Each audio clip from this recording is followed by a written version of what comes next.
So we know that last week's spy balloon came from China, but what about the 3 other objects shot down over the weekend? Well, apparently, U.S. pilots could not even identify how these objects were even being powered or staying in the air, so we seem to know nothing. Anyway, joining us now with reaction, a former Navy pilot. He previously encountered an unidentified flying objects. Ryan Graves is with us. Ryan, welcome to the program. I know NORAD is saying this, that it's a possibility. I don't doubt that it is a possibility. I've studied it. I've looked into it.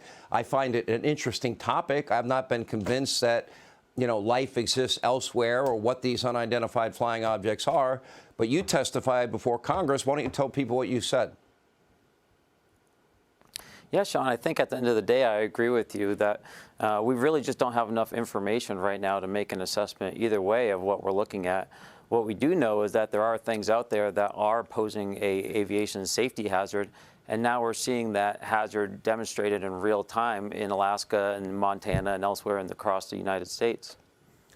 Okay, you testified. You're a former FA-18 pilot, and you said that 50 to 60 people that you flew with would tell you that they saw a UAP every single day, yet one other pilot has confirmed this publicly.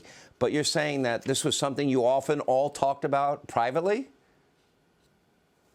Absolutely. We would fly our jets off the eastern seaboard in our working areas with our F-18s. And once we upgraded our radars, we started noticing objects in our working areas that we weren't expecting to see. And we were all seeing these. We were seeing them on our radars. We were seeing them on our camera systems and our FLIR systems. And eventually, we even saw them with our eyeballs. It came to the point where we almost had a midair with one of these objects as we were entering our areas, which forced us to file a hazard report or a HAZREP to report to the rest of the fleet that there was a safety issue that we were experiencing out there. And the aircrew that saw this object just described it as a dark gray or black cube inside of a clear sphere. Well, go into a little more specificity and detail, what the type of things that you saw and 50 or 60 other pilots that you spoke to say they saw.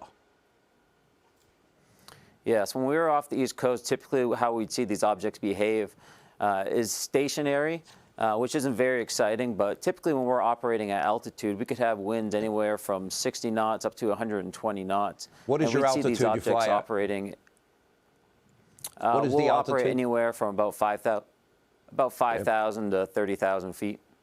Okay. And so, okay, so they would be stationary. Quite high winds, and these objects, correct. And they would be stationary against the wind, as if they weren't moving, when we're fighting to keep our aircraft in the area. Other times, they would proceed in a straight line or in a holding pattern, often at speeds up to supersonic 1.0 Mach. And they would also be out there all day, where our aircraft would typically only last for about an hour, hour and 15 minutes when we're flying tactically. These objects would be flying at high speeds for most of the day. Wow, amazing experience. First of all, thank you for your service. Thank you for sharing your story. And, the fact that they don't know about the 3 that they shot down over the weekend is spectacularly frightening to me because the fact it shows a vulnerability I never thought this country would have. We appreciate you being with us. Thank you, sir.